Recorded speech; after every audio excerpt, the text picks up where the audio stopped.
and gentlemen, welcome to the International Webinar on Management and Leadership Skills, organized by IRAJ Webinars, in association with Idea Group. On the behalf of entire organizing committee,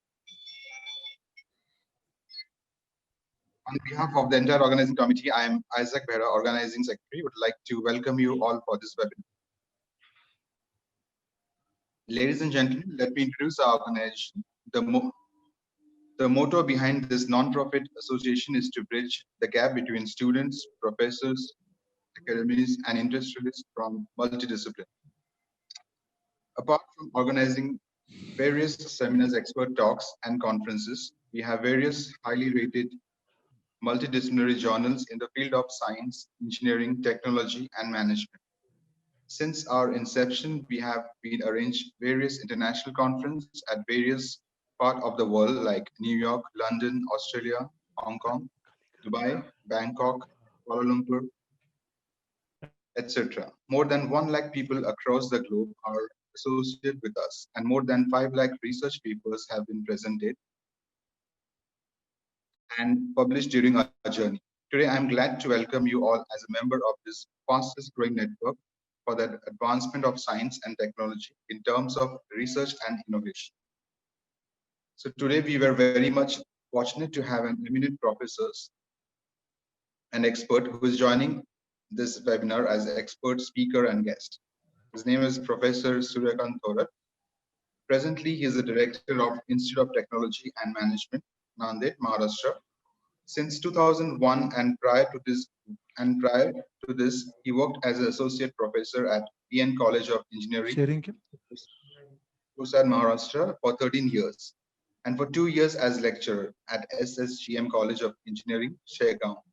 His total teaching and administration experience is 34 years of approved experience. Same. He has also done his PhD in Business Management, Computer Science and Engineering, and MBA in HR and Marketing. Now, I would like to welcome our professor, Mr. SURYAKANT THORAT, to deliver the webinar. Welcome you all. Welcome you all. At the outset, I thanks Isaac for giving me a chance to be amongst you this August evening. And this is a deliberation on very fundamental of the management and leadership in the webinar, as a webinar title suggests. It's an international webinar on management and leadership skill, and it will be good for beginners, I guess. Expert may feel out of the word, so please be with me throughout this webinar session. And I again thank Isaac for giving me a chance to be amongst you. I hope this deliberation will be very fruitful to we all. Let us recollect and recall our home management.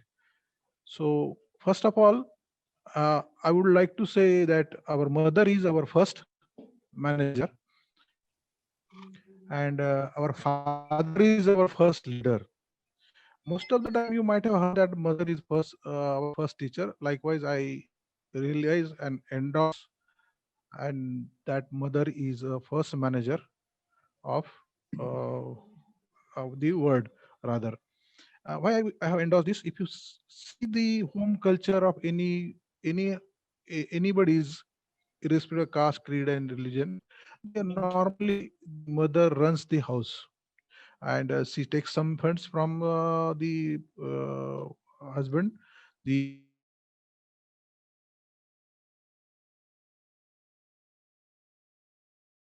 first manager of the world.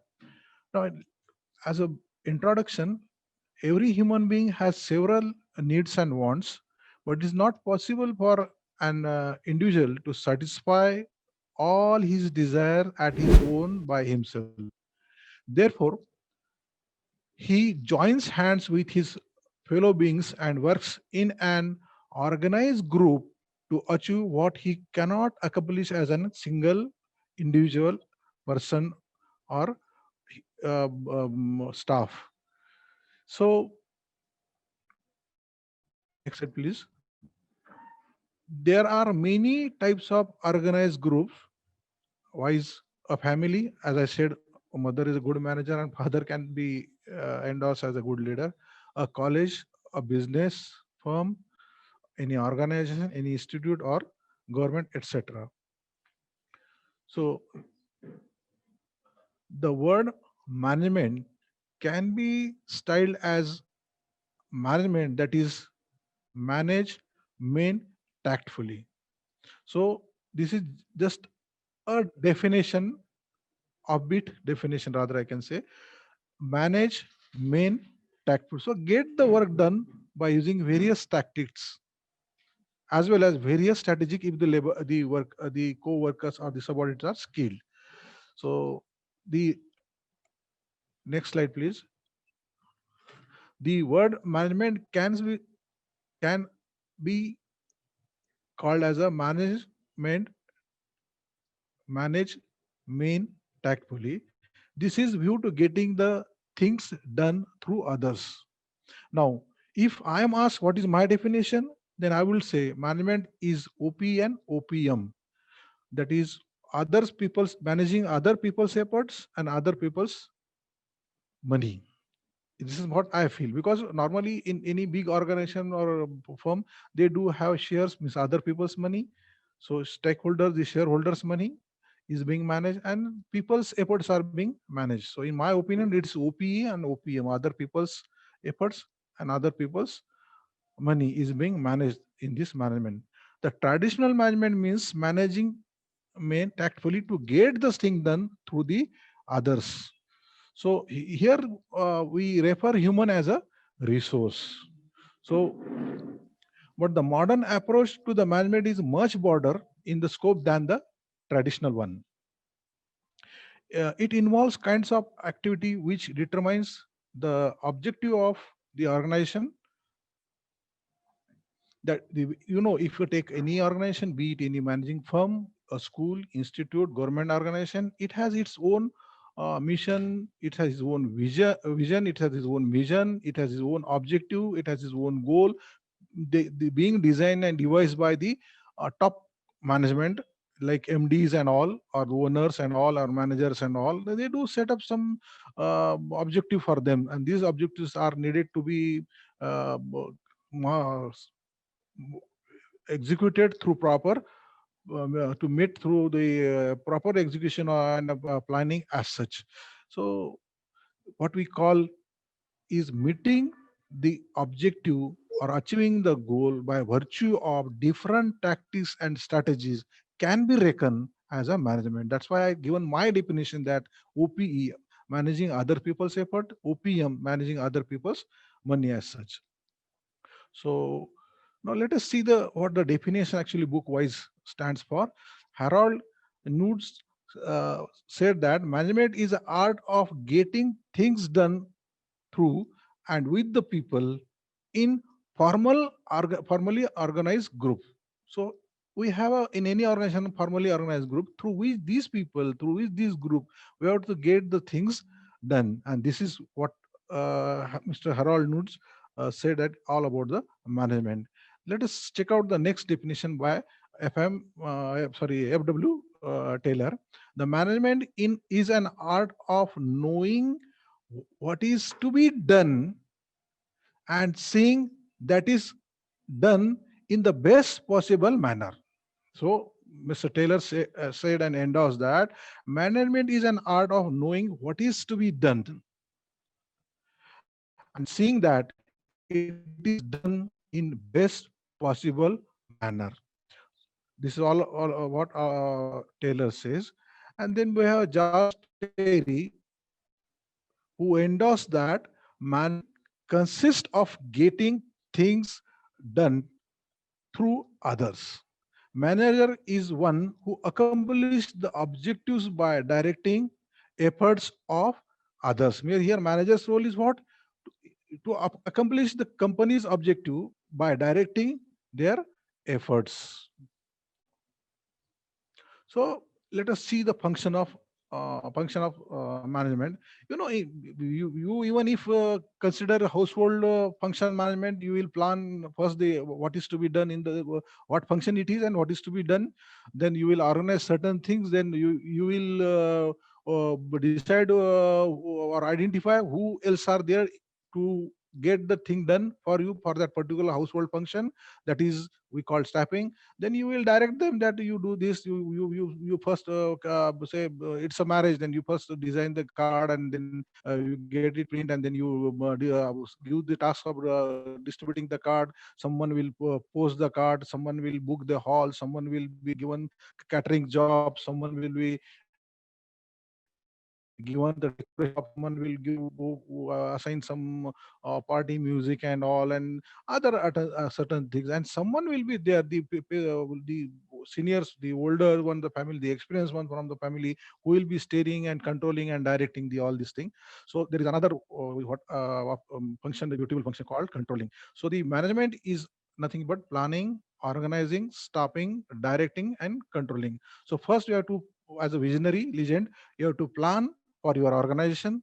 Planning is nothing but deciding in advance what is to be done, when it is to be done, and by whom it is to be done. Remember, if you fail in planning, that is identifying the people, the needs of the particular objective to be met out, aim to be met out, goals to be achieved well in advance with the visionary management, top class management. And if you won't get it done in time, exactly when it was needed to be done, once the time pass, you cannot do it later on. So what is to be done, and by whom it is to be done, and exactly when it is to be done. So remember, failing to a plan is nothing but planning to fail. So this is a integral part of the management. Planning is a integral part of it. You have to plan it, you have to well plan it, since failing to a plan is a planning to, well, your management will drastically fail. Even if the household functions, if not planned well, there will be mess. Organizations set the goal, and set the goal, and appropriate planning is necessary for the achievement of the organizational short term as well as long term. As I initially told you, every organization has its own vision, it has its own mission, it has to his own objective clearly defined, crystal clearly defined, and they have certain goals. They want to set the goals, and they want appropriate planning necessarily to for the any organization, and these organizations do have the short term goals to be met out in year or so, or 2 or 3, and long term goals to be say set and achieved in within time of say 5 or 10 years, long term, what we call it. So exactly how many years for short term, or how many for long, it depends upon the circumstances, situation, goals, and company. Proper planning ensures that the organization follows the map course towards its vision and mission. Yeah, yeah. Here, what I told you initially, that at the top, for any organization, for any institute, for any educational college, institute, or company or business, we have vision, we have mission, we have objective, we set the goals, and what, and then planning ensure that this organization follows the map towards its vision and mission. For example, you decided to travel from one city to other city, then you will hire a vehicle, you plan on when did you to go, you book the vehicle, or you book the flight, you book the train, you carry the luggage, what luggage has to be carried, and accordingly you plan for that. So planning is integral part of one's life as well as integral part of any organizations. So next is, when an organization plans its activity, it is able to have singular focus. But the planning must be proper. It must be duly focused. Failure to plan can throw an entire business into disarray, because no one will understand where they are headed. Without proper planning, you will be shooting in dark, and hence you may end up with the miserable failure of the say achieving the goal, or achieving the target, and at the end of the day, we will be a, failure, and it will be the failure of the system or organization in totality. And next slide. So in planning, a management structure that plans finds it even easier to anticipate problems and cope up with them.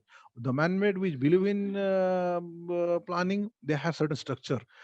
That structure, if you find the plan, it is an even have you had a well planned strategy, when planned organization, when planned institute, when planned say firm, then it is easy for the company for the organization, for the institute to anticipate the problem. You can forecast the problem, you can identify the problems well in advance and cope up with them with the as and when they do as and when they will be they are the problem will be there. So you will find the solution, immediate solution, if you ensure the planning as an integral part of the management structure. Once an organization has planned its activity well, that is if the planning is well, all other function of the management fall into place. See, ensure the planning is the base, and right on top you can have the various structure which we are discussing right now. But if the base itself is tangible, if it is not correct, if it is wrong, then everything will be went, since the building will collapse. So next, uh, organizing involves defining and grouping the roles, establishing the authorities and framework to help the organization to attain its goal. Any big organization, you have a lot of people, and so many people are there, their groups are there, then you have to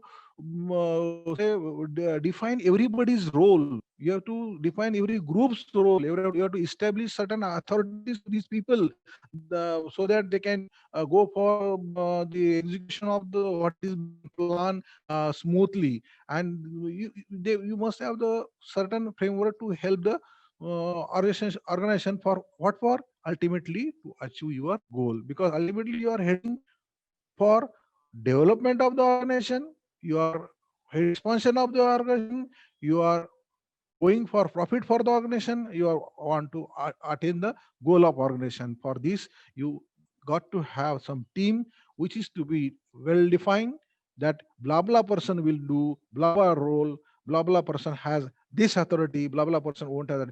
Otherwise, if everybody is being assigned everything and everybody is assigned with all kind of authority, it will be a mess. So certain people who are in the are identified as a in the well identified well enough as a authority for certain tasks, then these people must be assigned that authority. So here planning, role of planning comes here, the manager's vision comes in picture. And a proper visionary manager can give authority, and to what extent they are being authorized. Someone may be authorized for just say in education for academic purpose, but only principal and directors are being assigned for the financial authorities as such. Heads are being assigned for academic purpose. Likewise, the authorities levels and also needed to be identified, and according to the role of the person and importance of the person and the work at his or her disposal, the authorities can vary. The next slide, please. It helps for the optimum utilization of the resources.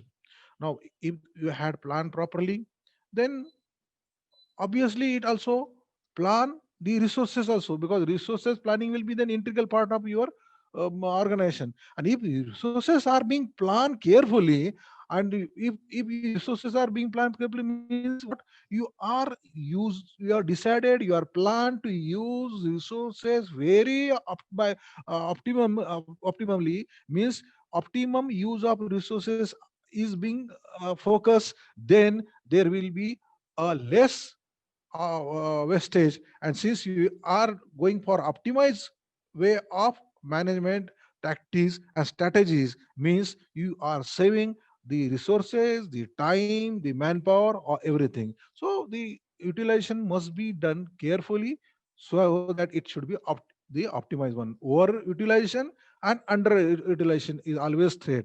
Over utilization may exhaust the labor, be it skill or unskill, and underutilization of the machines or the labors means it's a burden on finance. So by assigning individual roles that best suits to the particular person, the organization can reap the maximum from each employee. If someone is capable of blah blah thing, then give him or her that particular task wherein he or she is being identified as an expert, or as he can commit and in being interested, and he can give his or her best, so that his resource or her resource can be best way utilized to the optimum level, and the company can use it at its best.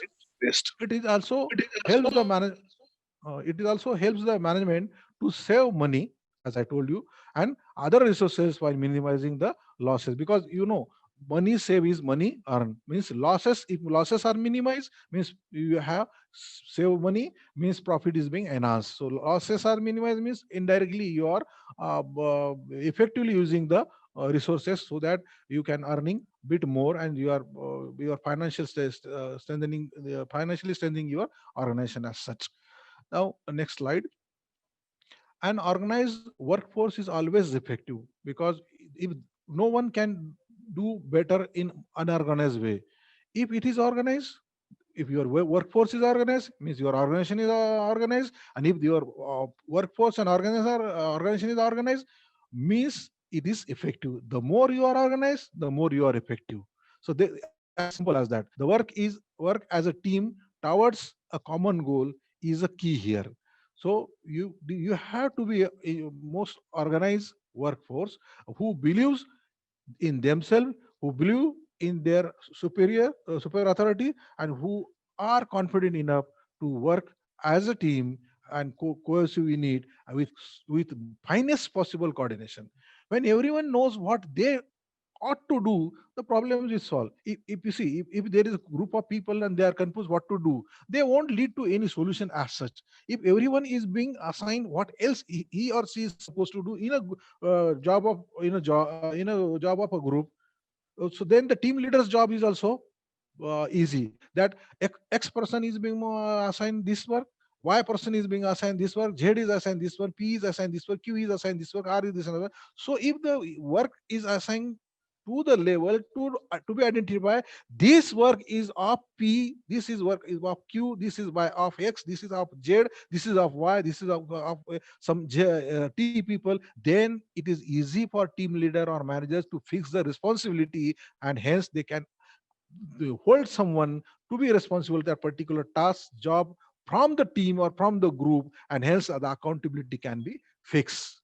So it is also easy to hold people for the accountable, and when you know what each one of them is doing. So if you are clearly understood that blah blah person is doing certain thing for me, then this is his blah blah response. And if certain things happens and some explanation is to be called, or if it is to be needed to be find out who is accountable for this one, then the answer is with you, due to this clear cut division of work among the groups. Otherwise, you will say, "Sir, it is none of." Someone may say, "This is none of my job." But you say, "Okay, this I gave this job to you, and this was your responsibility. Now you are accountable for this one." So fix the responsibility, fix the accountability. So has to have the smooth functioning of their group, and hence the smooth function of the organization as such.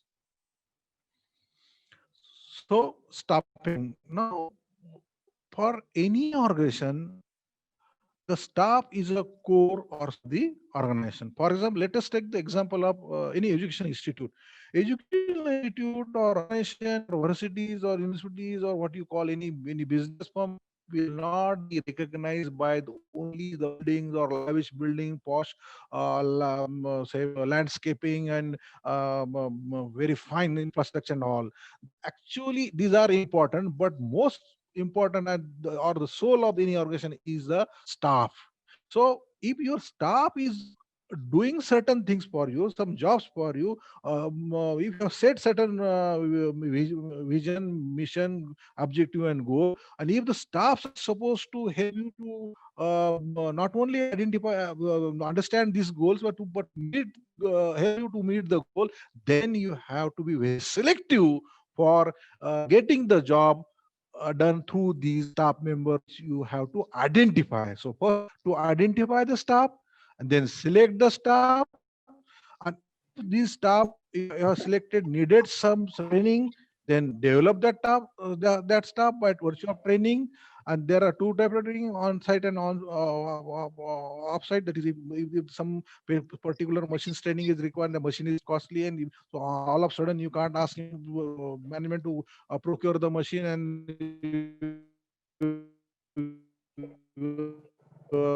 hands on of confidence in that particular person, then you will procure that machine, which is very costly and all, and then you will go for that machine. And also, and then another issue, as machine, whenever machines comes or any organization comes, the maintenance issues are there.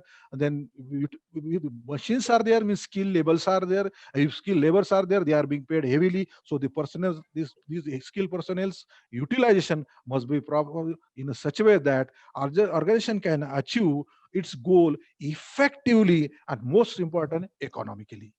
Now, if you are underuse of staff, if you are left out in any organization, business, firm, educational institute, university, everywhere, if you are underutilized by your company, but you are paid, means what? It's a loss on company side. If the company is not maintaining and developing you, again, due to whatever repercussion will be there, company will be at stake.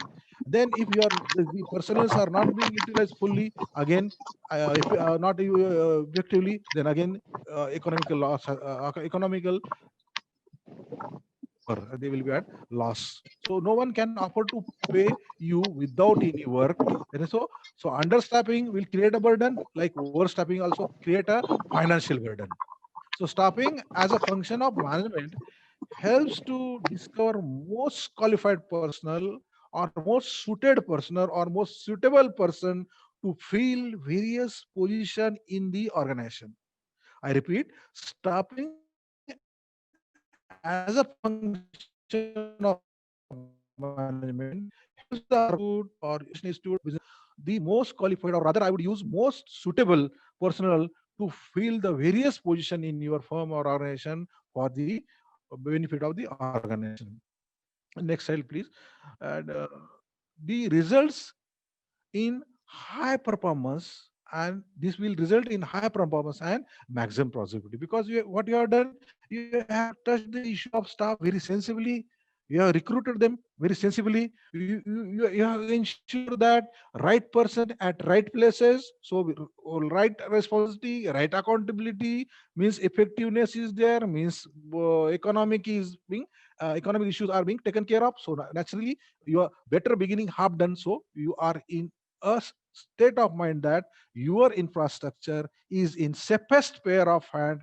That is, your infrastructure, your building, your organization is in safest person's hand, that is staff. So you, as a result, you can expect high performance as well as maximum productivity. It also helps to remunerate employees fairly, which in turn translate to increase the job satisfaction. Because someone of higher authority, if I am a worker, be he unskilled, that doesn't matter. If my shift manager, if my supervisor, my shift manager, my engineer, everybody of the higher authority are monitoring me, and they know my performance is best. I am giving them best of the productivity. I am giving the maximum productivity. I am giving best of mine. I am not under using the resources. So eventually, my efforts must be rewarded, because service without reward is a punishment. So eventually, here the remuneration to the employment must fairly be given to them, and this will be increase. This in turn is needed to increase the job satisfaction. Not only job satisfaction, this in fact timely promotions, timely remunerations, timely even simple part of appreciation, and good words being exchanged for good deeds will give them not only the satisfaction but also a good environment, and this will help the staff retention. This will help you, the organization as an organization, to retain the staff. Frequent changing staff will be an headache for any organization. So for retention, you have to get good performance from them, and if they are giving good performance, you have to retain them by giving some sort of financial assistance to them by perks or something, some bonus or all whatever needed. Another important aspect of staffing is it is also helps to reduce workload and ensure that work is divided among employees according to the roles they have been assigned. So you have a turner and fitter for as a to be used as a turner and fitter. Okay, it's good. If you have an engineer to be used as an engineer, okay, it's well and good. If you have a have the porters who will upload or the trucks or deload the trucks, then it's well and good. So everybody's role, the designer, the analysts, the researcher, the innovators, the workers, the shift managers, everybody's role is intact in any organization. And if the workload is intact, means the proper workload is being assigned, means what? You have ensured the division of employees and their roles. You have defined their roles properly, and you have assigned by assigning them the work they are capable of doing, and they will giving good performance and they will earn profit for you. The fact that each one of them is good at that, at what he or she, what I told, is they are doing, means the work is completed faster and better. If I have assigned certain role to certain employee, that say, Mr. X, you will be doing this thing for me, since I know you what you are capable of, and I'm sure I have faith in you. Okay, come on, go ahead. So give us just a pat, and he or she, it will may turn the table in favor of company, and the company will not regret what they are paying to he or she. So this assigning work, in fact, stopping is very important, and assigning role and then getting it completed will be then automatically easy. Not only easy in terms of say time, but it will be in terms better in terms of quality also, since the expert ones are doing for you. See, good people at good job and doing good, so everything would be good. Identify good people, identify good remuneration to them, identify the give them a good authority, and so expect faster performance and better performance. As simple as that. The employees stay happy and motivated, as there is no pressure in the workplace. If everybody's role is well defined, if they know what is their responsibility, if they know what is their accountability, everything is clear. So there is no mess, there is no confusion. So they feel motivated, and workplace, work culture will be nice, and no, obviously no pressure. If someone just start dictating everything, and someone's just start bombarding everything, and not allowing them to do the things and all, you see this will end up with some mess. As easy to as understand. I hope you are with me. I hope you are with me and you are listening me. Okay. In management, directing is the most important, another important issue of directing, which is normally done by the top class management, that is associate or assistant manager, whatever terminology is there, managers, MDs and all. So in management, directing is the same as supervising or leading, but their role is very vital, since they know clearly what is their vision, what is their mission, what is their objective, what are their goals, and they themselves know how much time they do have at their disposal, what are the competitors are doing, what tactics and techniques and strategies are there in the market, the others are being doing, if they are competitors. And so they know themselves what is the background scenario, that is competitor market, their own team. So here they are in a good position to direct the staff. So direct the managers, the senior most, that is MDs, will direct the managers, then they in turn direct the supervisors.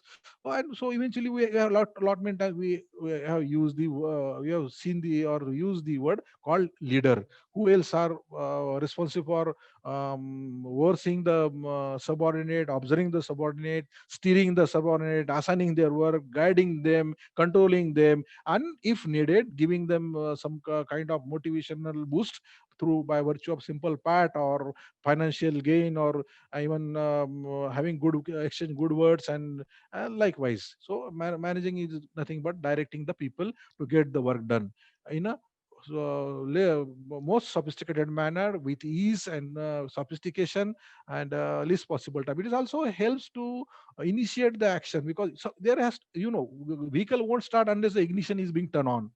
And likewise in organization, you have to initiate the people to for the good quality work and a good amount of work, and to head for the responsibility. Okay, go, come on,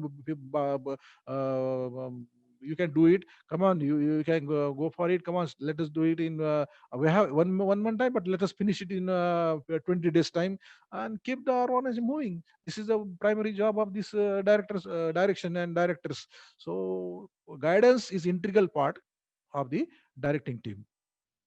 Now next slide please. Good directing helps to build the two-way communication between the leadership and subordinate. So, in any organization, you got to have the bilateral communication. In radio, only one from one side the communication is there, and it keep on the communication will be on and on unless and until the radio is turned off. Okay, if you take the case of walkie-talkie or say telephone or mobile, the communication is by direction, which is very effective. So let the other people to also put forth their views, put forth their ideas, contribute to the strategic management, contributes to the tactics, contribute to the production, increasing the production. Let them contribute and feel they are part of your team. Let them contribute to feel they are being taken care by considering their views, ideas, and an idea can change the life. I mean, somewhere way back, I just came across one example. I will give a cite you example. I don't know which paste company it was there. In that toothpaste company, one fine morning, the manager called. The sale is not increasing and is rather stagnant. It is on the same level. What can we do? We have gone for enough advertisement. We have gone for enough promotions. So still we are not going beyond certain amount of sale. So but there was one guy who was just say skilled labor, who was passing by. Then he just heard this one, and then he said, "Sir, uh, am I allowed to be a part of this conversation? I have some suggestions."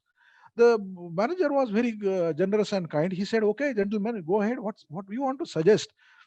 Then the skilled one labor was has contributed his view that, okay sir, if you increase the diameter of outlet of this tooth paste tube just by 1 or 2 mm, so the paste amount of paste daily they will be putting on brush will come out in more quantity. In this way, the tube which is to be last for say 30 odd days, it will be lost for 25 or 20, 22 or 20 odd days, and eventually he will finish with the tube, and he will procure the another tube. So this is just an example, don't take it otherwise. So in this way, your small idea can contribute to huge success of a company. And be it anyone, be it a skilled labor, be it the junior engineer or senior engineer, be it a fellow researcher, be it the even trainee, he can contribute to the success of the company, since an idea can change the lives. So communication has to be bilateral. Employees can express themselves. They must feel free to express themselves. Employees can express themselves, and as a result, matters arising are addressed appropriately. If suppose MDs can't go to the plant every day and every hour and every minute. So at plants, someone has realized that there is a board which is needed to be attended for some maintenance, and if this is being brought into the notice of the shift manager by the concerned skilled labor, immediately the shift supervisor will brought into notice of the engineer will brought into the notice of the manager. It is not a nut, because entire that nut itself will hold the entire machine at halt, and production may be stopped. So you see, every small contribution needs to be addressed properly. That is what I want to address. Hope you are getting me. So every issue is to be needed appropriately handled. For this, you have to got to have the bilateral communication. You speak and only others are listening. No, you speak, others listening. When others listening, offer a patience hearing. Be you a shift supervisor, be you a engineer, be you a manager, be you a managing director, be you head of the department, be you a principal, be you the vice chancellor or pro vice chancellor. You got to offer the patience hearing if someone is contributing as his own ideas. And you may turn down his idea if it won't click to you. But if it click to you, and if you exercise it, and if it leads to the betterment of the organization, and it yields some money for you, then you yourself will be happy. Next slide, please.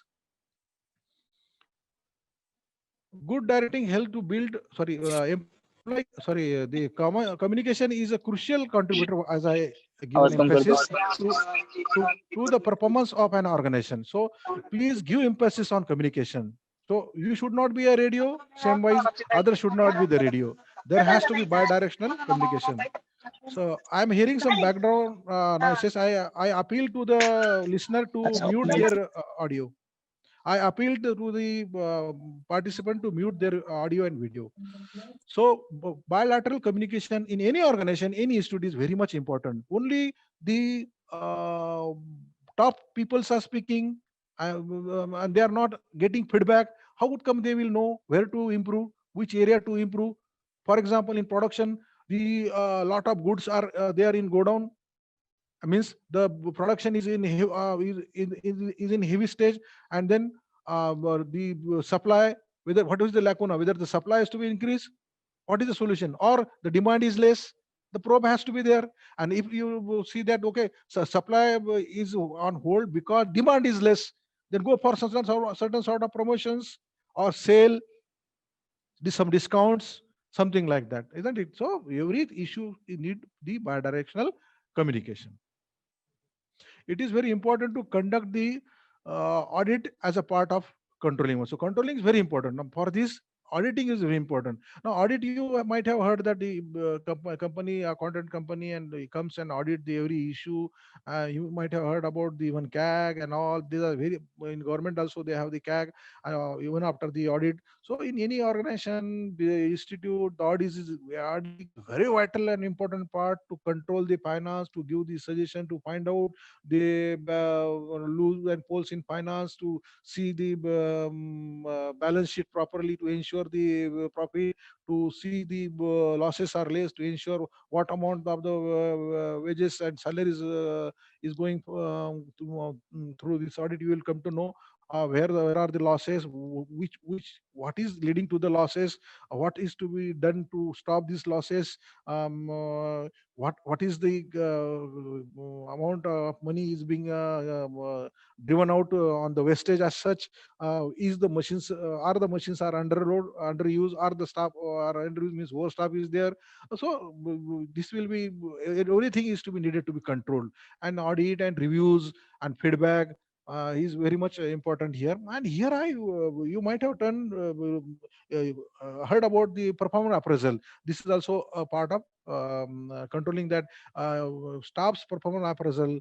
That is what he is doing, what he was assigned. Has he done completely? Is he innovative? Is he contributing? Is he coming every day, right at time, and doing job to the satisfaction of the superiors, and doing the things in right direction, and giving more time that to appropriately, blah blah blah. So it is important to conduct the audit and reviews of the organization which has performing positively. Just to know that, we have to go for the audit. That is only way to measure the progress, correct mistakes, and make improvement towards an even more successful future. Because you see, even a car, if it has only a accelerator, it will somewhere end to an accident, it will hit to someone and something or other. So it has got to have the brake also. So controlling is very much important in one's life. So the organization, the business firm, the educational institute cannot be exception. The controlling has to be there, and controlling that too has to be very, very strict and highly monitoring and very effective, so that company's future will be secured through these controlling measures. Now, controlling helps to identify who is doing what in the organization. You have assigned the role, you have fixed the responsibility, you have fixed the accountability, and this kind of controlling will let you know who is doing what and what happening in your company, what is needed to be done as corrective measures, and what will let you toward the path of success, what is to be scrapped, what is to be removed. Like likewise, this kind of controlling will be very important. It is the function of management that helps the organization to conduct the performance appraisal, what I told you initially, which is very crucial in the business. Because without performance appraisal, how come you give the promotion to the staff? How come you decide the utility of staff? How come you will know the staffs are overused or underused or they are not used at all? So the controlling in the is a very important aspect as such. Hope you are getting, you are not bored. Now the importance and significance of management, we are coming to the concluding part. Now, before touching to the importance of significance of management, most of you have might have seen the movie Mission Mangal. You know, in Mission Mangal, everybody, be it the solar people, who scientists who used to handle solar panel, battery part, uh, be it the person who used to handle the engine part, be it the person who used to handle the camera or photo part. Every team member's role was crucial. They were told what to be done by them. Their responsibility was fixed. Their accountability was fixed. There was fine coordination, and there was Akshay Kumar who was in fully control with these all teammates, and the controlling was smooth. And every on this stage of this Mission Mangal was very much used. They, if you remember, the even the energy sources were reduced in high. Indigenous technology was developed and sources were utilized to the fullest and utilized by optimum way. This is the best example I can quote you, that Mission Mangal, they have given trace on optimization, because if you remember, the budget sanction was very less. With that so less budget, there was only option, they were left out to go for optimize utilization of the resources, and they did it excellently well in the movie, and that's why the Mission Mangal was the successful one. And you now, by this simple quote or example, you might have understood what is the optimization. And that's why I was use two terms: not overuse, not underuse, means optimally used. So leadership and motivation is another part. You got to have the leader. The leaders must be themselves a quality personnel who have the inherent quality of a leadership, who can be able to give the guiding light path to the staff, motivate them as and time as and when it is required. Leader must be clear what are the don'ts, what are the does for its company, what is good for its company, what is bad for its company, and he or she must be a good motivator. Then initiative and innovation. I told you, initiation has to be there, innovation has to be there. Nokia was right on top, HMT was right on top, but they didn't manage to cope up with the time. The initiative from the workers was not there, innovation was not there. Now then the Nokia has faced the problem, and the smartphone were now launched, and now the iPhone and everything are being you in the market, and the market is being captured by this one. Then you see, money save is money earn. So if you keep on wasting, be it home or all, now normally even a housewife do ask. That's why I told you our mothers are the best manager or first manager. They do ask, Sushant, I hope today you are not having any night outs. You are eating at home. Then Sushant answered positively. Then she said, "Okay, then I won't cook for you. Else I will cook."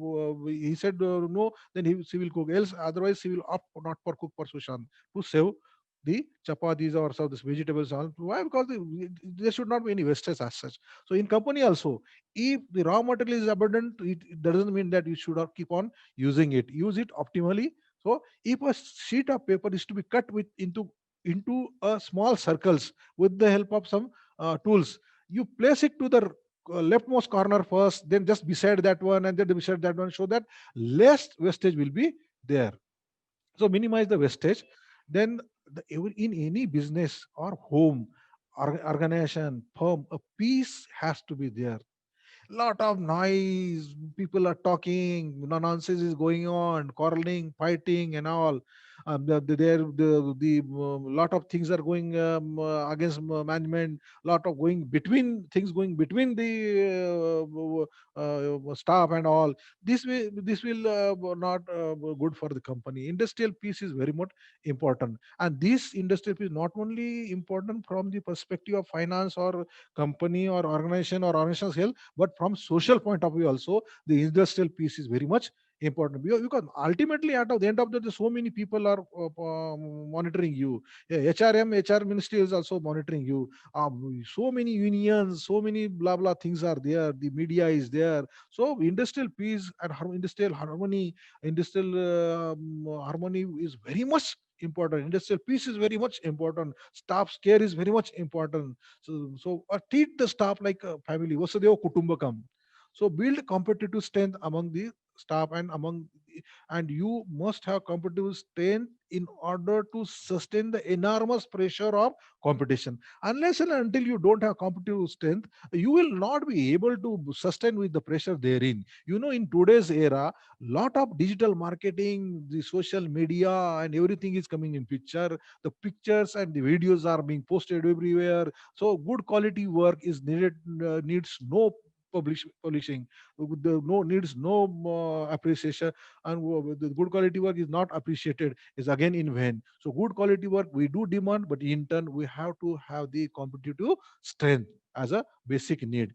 The improves the standard of living is very much important, because the more the standard of living is good, or improved, the more is the eye candy your organization. It will be more appealing, and you must have certain standards. So these people will look to you with some mark of respect if the standard of living are being improved in by all means in the organization. And then ultimately any industry the growth is important.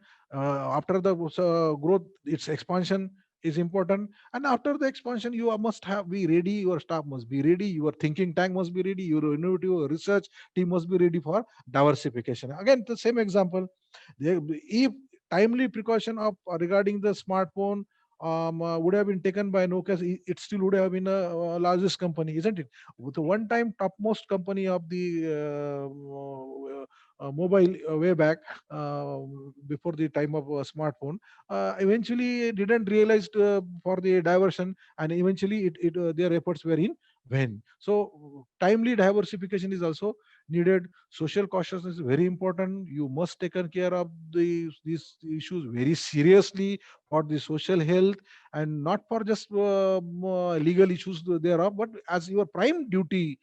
You must take care of the environment, the social awareness, social camps. So social awareness is and social cause or social causes is very very crucial for any organization, be it say industry or education sector.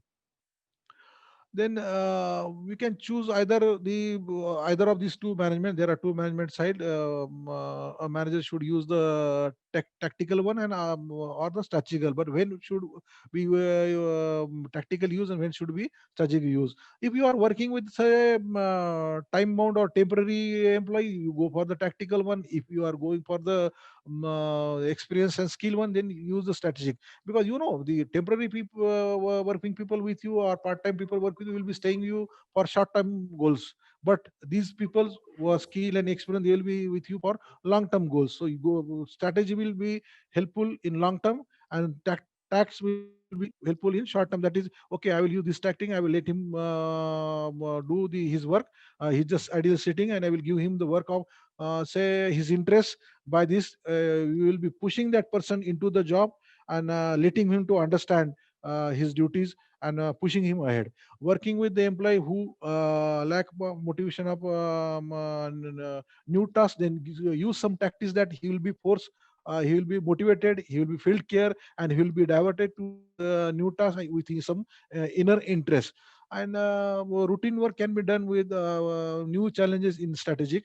Working under some tight pressure, then go for tactics, because time bound is some jobs are there, then go for tactic. The only tact will help you, since it is a short term goal. And there in long term, again employees are doing the work with some enjoy, because you have plan everything, you have that strategy how this go smooth the thing will go. then assigning new tasks for which the employees are not experienced. So this is must be taken care with some tactics, so that he will feel that no, no, though I am not supposed to do this, I will do it. So apply some technique, let him to do and complete the new task which he is not experienced. Motivate him, use some tactic. Okay, do this, do that, blah blah blah blah. uh, Adopt certain tactic based on the business at hand. Okay, I can't give you the solution for each and everything. Here in strategy, when the manager wants to improve the group relationship, because the relationship the group task largely depends, because the goals will get reached soon if the group's relation and coordination is intact. Employee prefer not to be involved in disease people, because these are the temporary people. So for this we use just tactical ones, and they are not supposed to be in the decision making. But in strategic management, these employees are supposed to involve in planning and all. Now, definition of leadership. I told you, your father is a good leader. My father is good leader. Everybody's father is a good leader. And leadership is a process of influencing people and providing an environment for them to achieve team or organizational objective. He must be uh, a good, say, human being first, to understand the others needs, and he must be a good speaker. He must be a good motivator. He must have the knowledge of the particular thing wherein he want to influence. Without having been skilled or knowledge of a particular thing, you can't have influence on your followers. So leadership is what?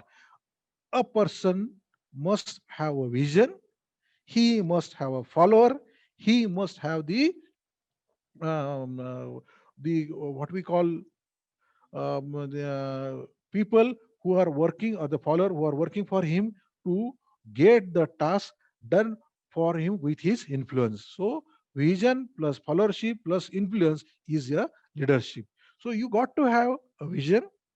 You must be able to forecast, if I go for this planning, this will be the problem, this will be the hurdles, and these are the solution. This is the plan A, this is the plan B, this is the plan C. And if certain thing will happen, I will go for this one, I will go for that one, blah blah blah. And if you are good vision, then your follower will be automatically there, as they feel safe to be with you. And again, the same example, had this Nokia been realized the importance of smartphone well in advance, they would have been gifted with the vision of this, then the picture would have been totally different.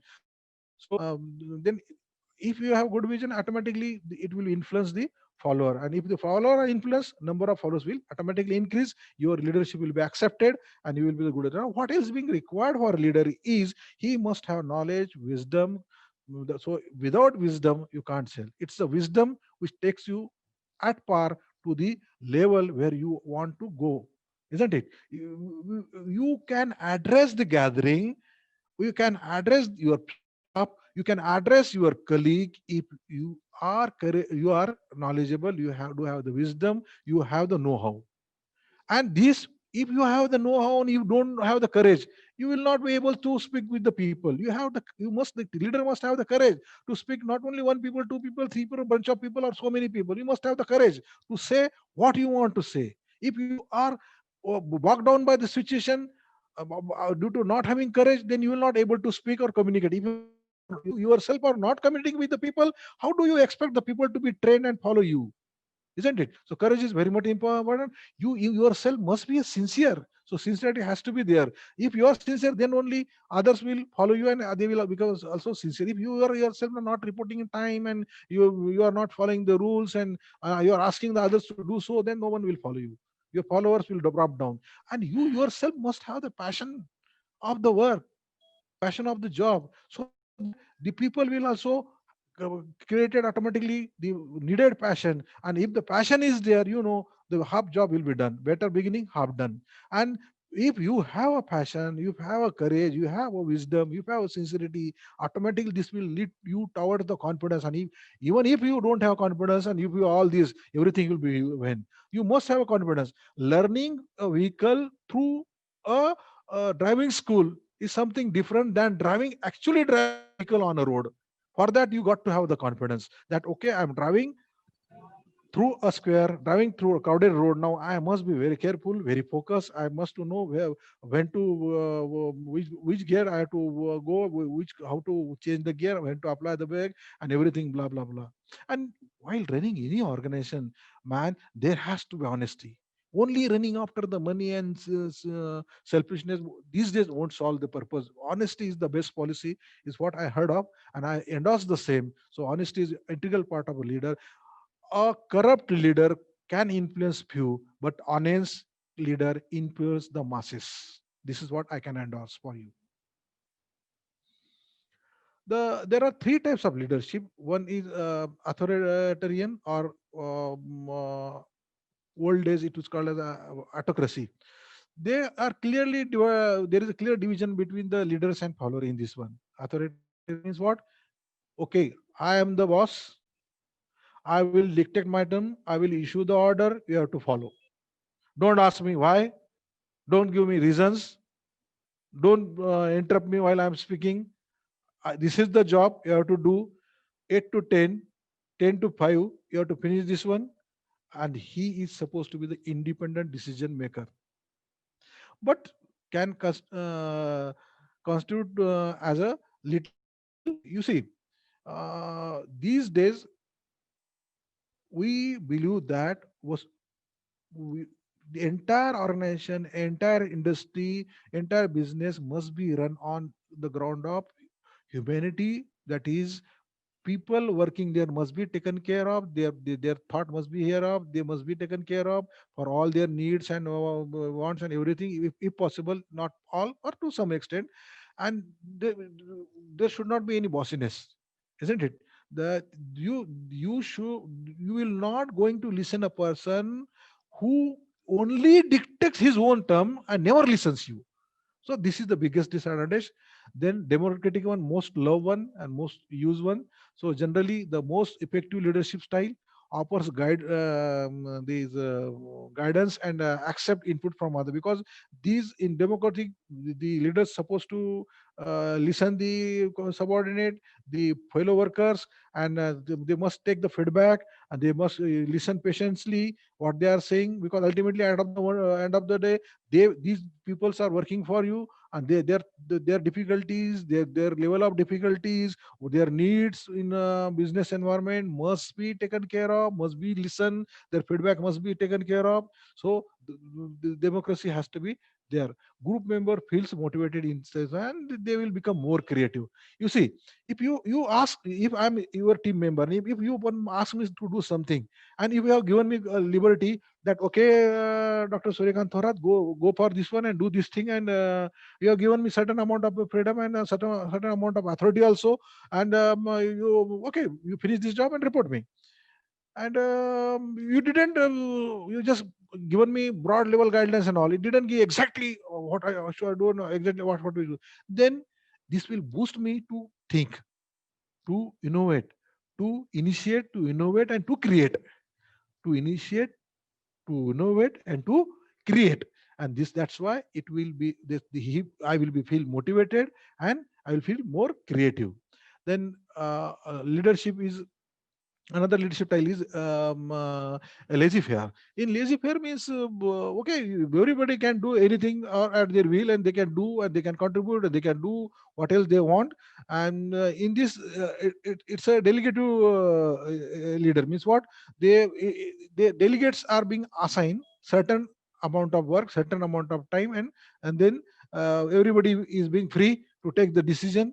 Everybody is being authorized to take the liberty to the certain extent in the interest of company and organization, of course. And so it is effective when leading groups with high levels of expertise. Here it is very important. Means you cannot let your vehicle to drive to the person who don't know driving. So effectively, this laissez faire will be used for the group of people who are experienced and expert, and can lead to poor defined roles, because everybody will feel I am the boss, I am the leader. So there they can lead to poorly defined roles. So this is drawback, and also lack of some motivation, because everybody is having free hand to do what they want to do. So this is a lazy pair. Okay, lazy pair. Do at your own. Go for yourself. Get it done. No role is being assigned, identified, and all. Personally, here, without the book and without following the thing, I can say experience is the best teacher. So at top level, you be a dictator or authoritarian. At middle layer, that is manager level, you be the democratic, and at the skilled or unskilled labor level, you be the lazy pair. Once you are assigned the skill labor, that okay, I want this many duster be ready in your smithy shop by the end of this week, say 10,000 pieces. Okay, then it's their job. At the weekend they will give you 10,000 pieces, but they are free to do for it. They will film, they will do in their own style, and but they will give you 10,000 dusters. Or say your binding shop, give me 5,000 books binding in 8 hours. Fine, you go, you roam around, he will do it for you. Okay, so these are the disease types, but it depends in organization either which one to go for. But I recommend at top level, a dictatorship has to be there sometime, not if all time, and at bottom level, if not all times, uh, prefer all time. This domestic, sorry, which one? Second type. So for what? To get the maximum work done in democratic way, because in democracy or democratic way, people will thought that their feedback or their contribution has been given importance, and they will feel great and motivated. That is only. And next, when you feel that you are handling the people who are very expert, like skill one, they are skilled in that particular job, then okay, you laissez faire, go for laissez faire. Okay, next one. Now, leadership importance is very vital, because a good leader can lead the organization to the success, and at the end of the day, to make the conference uh, normally legacy leadership is also important, and which is I haven't talked about one. These days legacy leadership, leadership is also coming up. And importance of leadership is that leaders are being required to not only steer, direct, control, but also to motivate you and take care of your organizational problems, and take care of your good health, and social responsibility. So let us see one video and end up our talk, because we have almost I'm talking almost 70 minutes. See this video and enjoy.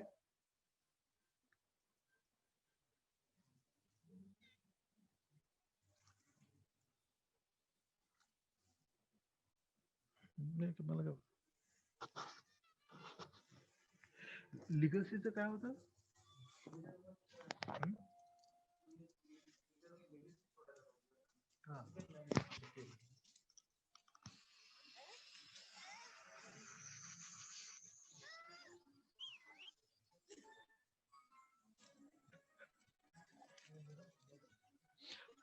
ते महात्मा गांधीचं नव्हतं.